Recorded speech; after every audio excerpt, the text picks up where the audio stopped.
Cuando mi esposo deslizó los papeles de divorcio sobre la mesa del desayuno esa mañana de martes, lo hizo con una sonrisa que nunca le había visto. Una sonrisa fría, calculada, como quien acaba de ganar una partida de ajedrez.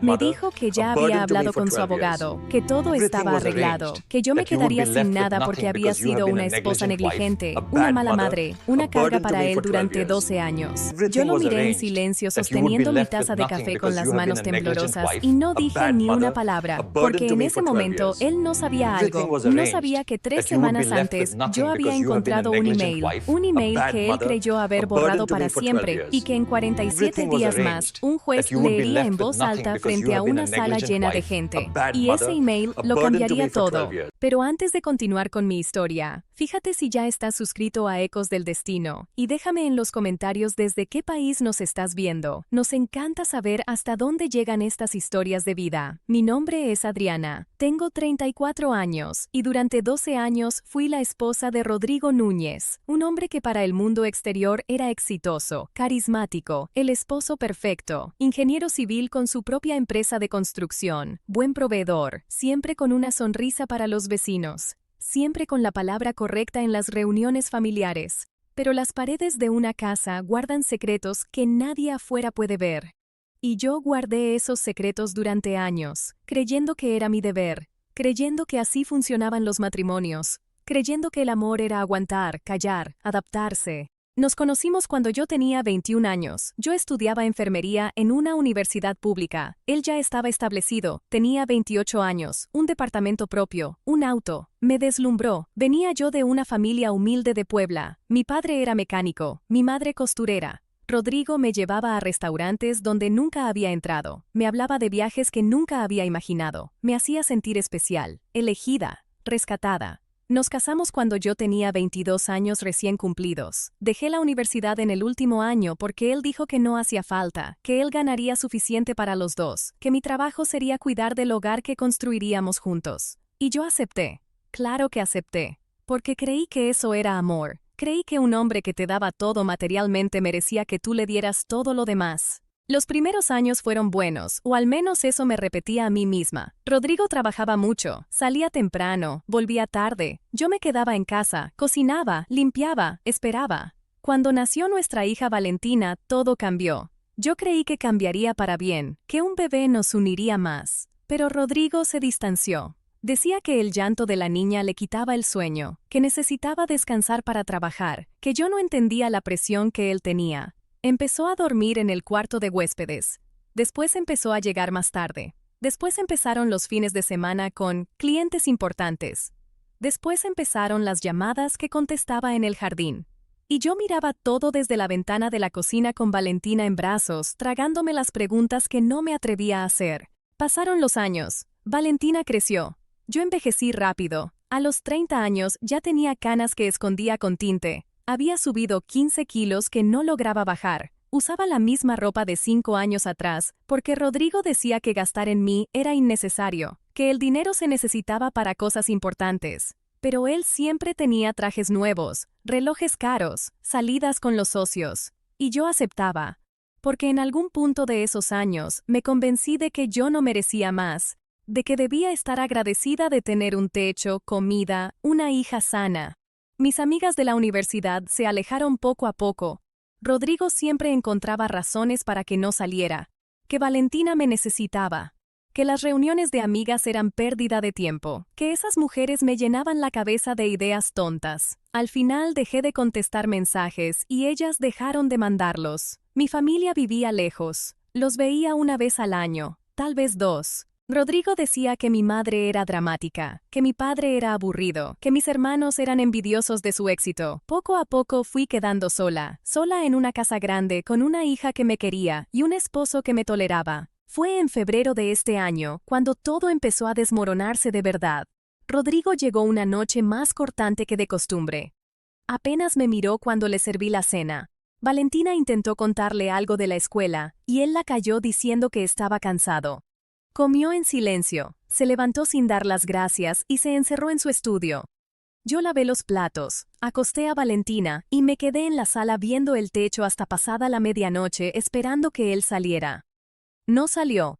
Los días siguientes fueron iguales. Él evitándome, yo caminando sobre cascarones de huevo, Valentina preguntándome por qué papá ya no jugaba con ella. Y entonces llegó esa mañana de martes, 16 de marzo. Rodrigo bajó a desayunar vestido de traje, peinado, con esa colonia cara que usaba para las reuniones importantes. Yo le serví café. Él sacó un sobre manila de su portafolio y lo deslizó sobre la mesa. «Ábrelo», dijo con esa voz tranquila que me aterraba más que los gritos. Abrí el sobre con las manos temblorosas. Papeles de divorcio. Todo listo. Solo faltaba mi firma. Lo miré sin entender. Él sonrió. «Ya me cansé, Adriana. 12 años fingiendo que esto funciona. Ya hablé con mi abogado. Tú te quedas sin nada. La casa está a mi nombre. El auto está a mi nombre. La cuenta de banco es mía. Valentina se queda conmigo porque tengo los medios para mantenerla, y tú no. Tú fuiste una esposa negligente, dejaste de cuidarte, dejaste de ser interesante, no terminaste tu carrera, no tienes trabajo, no tienes nada». Cada palabra era una bofetada. Sentí que el piso se abría debajo de mis pies. Quise gritar, quise llorar, quise aventarle el café hirviendo a la cara, pero no hice nada de eso. Me quedé sentada, mirándolo fijamente, y en mi cabeza solo pasaba una imagen. Un email que había encontrado 3 semanas antes por casualidad. Amigos, si esta historia les está atrapando, no olviden suscribirse a Ecos del Destino. Subimos historias reales todos los días, pero YouTube solo se las mostrará si tocan el botón rojo. Gracias por estar aquí.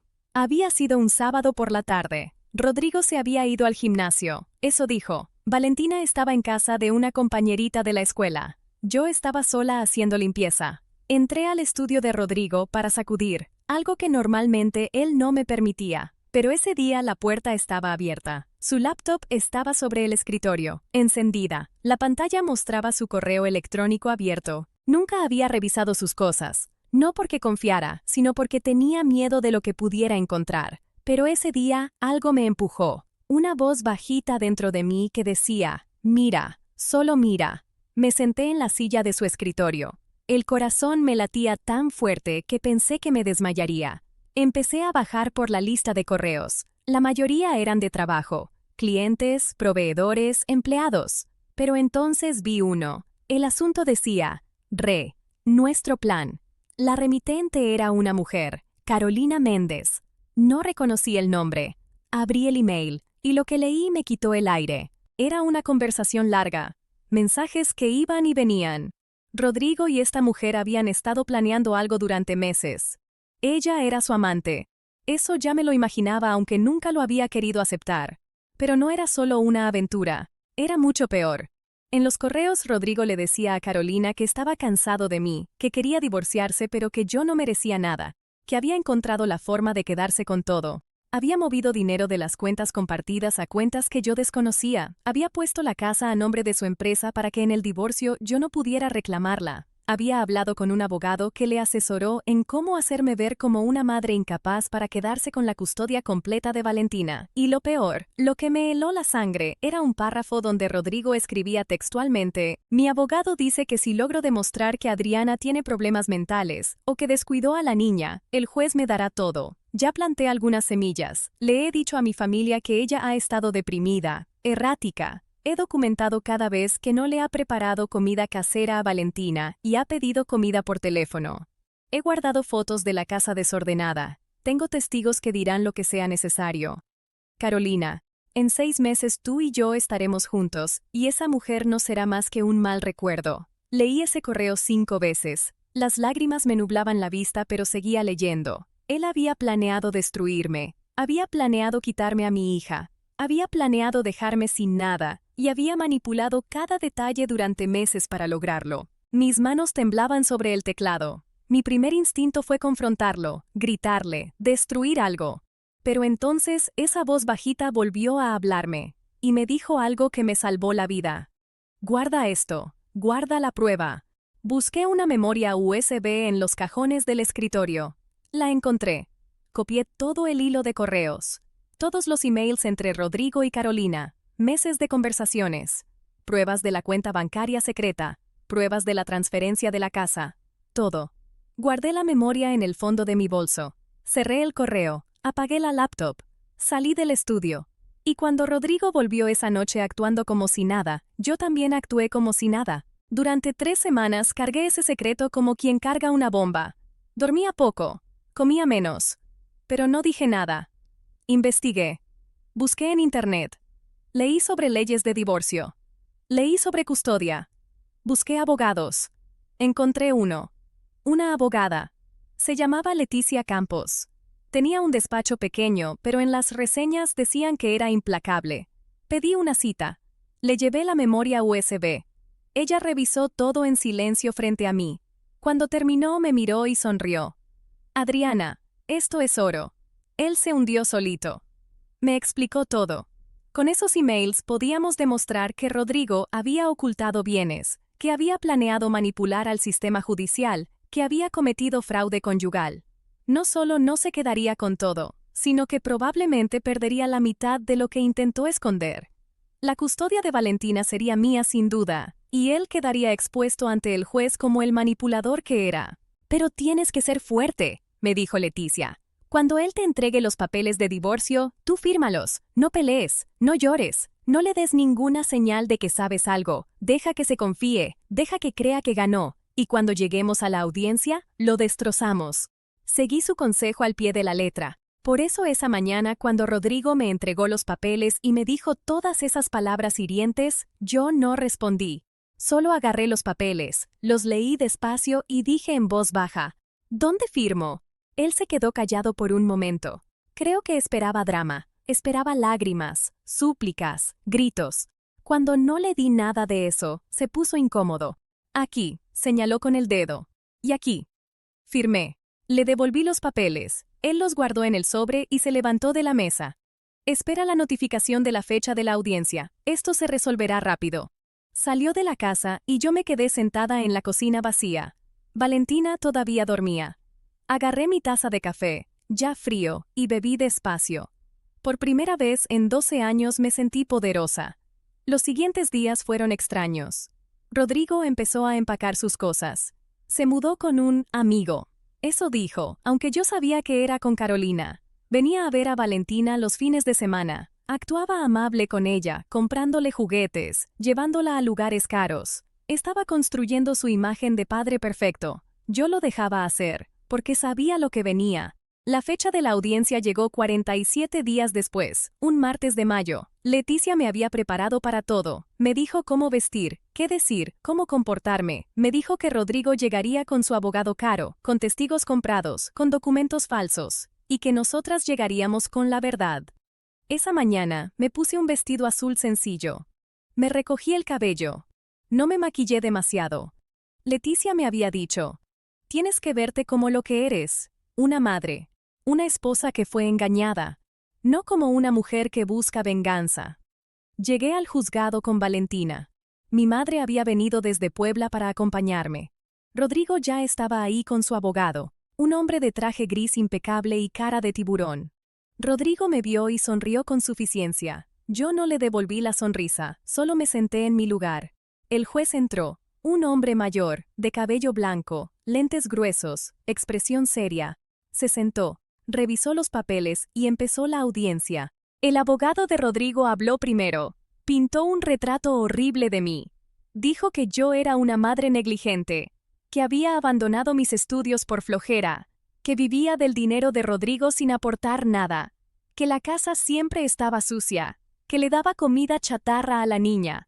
Presentó fotos que Rodrigo había tomado a escondidas. La casa desordenada un día que Valentina había estado enferma y yo no había tenido tiempo de limpiar. Cajas de pizza de una noche que estaba agotada y pedí comida. Todo manipulado, todo sacado de contexto. Presentó testigos. Un vecino que dijo que siempre me veía desaliñada. Una empleada de Rodrigo que juró que él siempre hablaba preocupado por el bienestar de su hija. Todo comprado, todo mentira. Rodrigo habló, con esa voz calmada que usaba siempre. Dijo que él solo quería lo mejor para Valentina, que había intentado salvar el matrimonio pero que yo me había rendido, que él proveería todo lo que la niña necesitara, que yo debía empezar una nueva vida, sola, sin cargas que no podía manejar. El juez escuchó todo en silencio. Tomaba notas. No mostraba emoción. Cuando el abogado de Rodrigo terminó, preguntó, ¿La defensa desea presentar algo? Leticia se levantó. Se acomodó los lentes. Abrió su portafolio y sacó un folder. Sí, su señoría. Deseo presentar pruebas de que el demandante ha ocultado bienes, ha cometido fraude conyugal y ha intentado manipular este proceso judicial mediante testimonios falsos y documentación alterada. El abogado de Rodrigo se puso de pie inmediatamente. Objeción. Esas son acusaciones graves sin fundamento. El juez levantó la mano. Siéntese. Continuemos. Letrada, presente sus pruebas. Registros bancarios que había conseguido con esas pruebas. Documentos que demostraban las transferencias fraudulentas. Y entonces dijo: Su señoría, solicito permiso para leer en voz alta un correo electrónico enviado por el señor Rodrigo Núñez a la señorita Carolina Méndez, con fecha del 23 de febrero del presente año. El juez revisó el documento. Rodrigo palideció. Lo vi desde mi asiento. Vi cómo su cara pasaba de la confianza al pánico en cuestión de segundos. Permiso concedido, dijo el juez. Leticia empezó a leer. Leyó el email completo, el plan para destruirme, las cuentas ocultas, las manipulaciones, las mentiras. Cada palabra retumbaba en la sala. Podía escuchar a la gente conteniendo la respiración. El abogado de Rodrigo intentó objetar 3 veces. El juez lo calló las 3 veces. Cuando Leticia terminó de leer, se hizo un silencio terrible. El juez miró a Rodrigo por encima de sus lentes. Señor Núñez, ¿confirma usted que este correo electrónico fue escrito por usted? Rodrigo abrió la boca, pero no salió nada. Su abogado le susurró algo. Rodrigo tragó saliva. Eso fue sacado de contexto. ¿Sacado de contexto?, repitió el juez con un tono que helaba.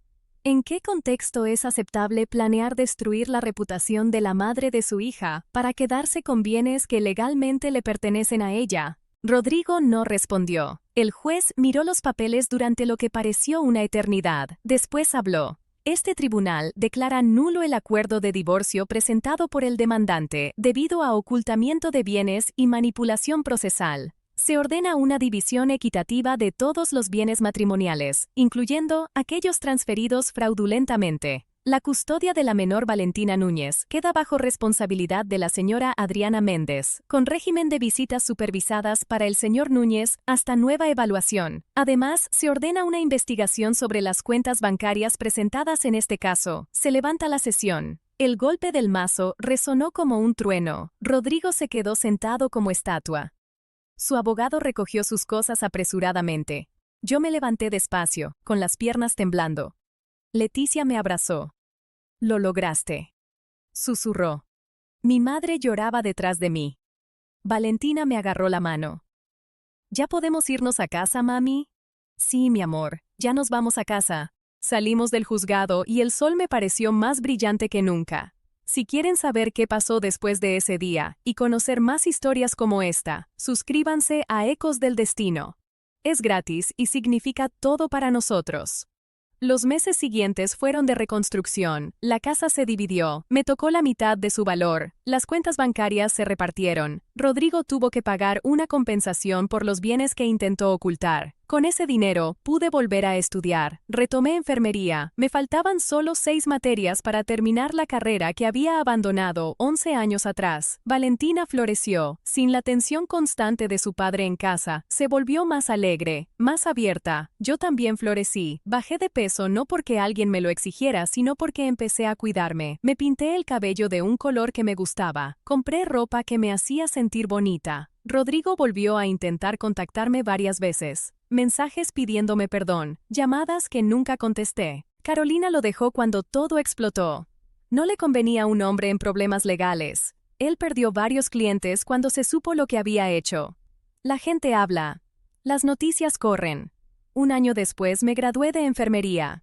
Mi hija estaba en primera fila el día de la ceremonia, mi madre también, mis hermanos viajaron para estar ahí, y cuando recibí el título lloré. no por lo que había perdido, sino por lo que había ganado. Hace 2 meses conseguí trabajo en un hospital público. No gano mucho, pero gano lo mío. Tengo compañeras que se volvieron amigas. Tengo independencia. Tengo paz. Rodrigo ve a Valentina cada 2 semanas. Las visitas ya no son supervisadas, pero son cortas. Ella lo quiere, pero ya no lo idolatra. Vio demasiado, escuchó demasiado. Los niños no son tontos. Hoy miro hacia atrás y veo claramente el momento que cambió todo. No fue cuando firmé los papeles de divorcio. No fue cuando entré al juzgado. Fue cuando decidí guardar ese email. Cuando decidí no confrontarlo en caliente, sino jugar el juego con inteligencia. Cuando decidí que no iba a ser la víctima que él planeó que fuera. La lección más grande que aprendí es esta. El silencio no siempre es debilidad. A veces el silencio es estrategia. A veces callarse es la forma más inteligente de gritar. Y cuando tienes la verdad de tu lado, no necesitas hacer escándalo. Solo necesitas esperar el momento correcto. A todas las mujeres que están pasando por algo similar, les digo esto. Documenten todo. Guarden pruebas. No confíen en promesas. No firmen nada sin leer. No acepten culpas que no son suyas. Y sobre todo, no subestimen su propia fuerza. Yo pasé 12 años creyendo que era débil, que dependía de un hombre para sobrevivir. Resultó que la mujer más fuerte que conocí estaba en el espejo todo ese tiempo esperando que yo la descubriera. Valentina tiene ahora 9 años. El otro día me preguntó qué significaba la palabra justicia. Le dije que justicia era cuando la verdad ganaba.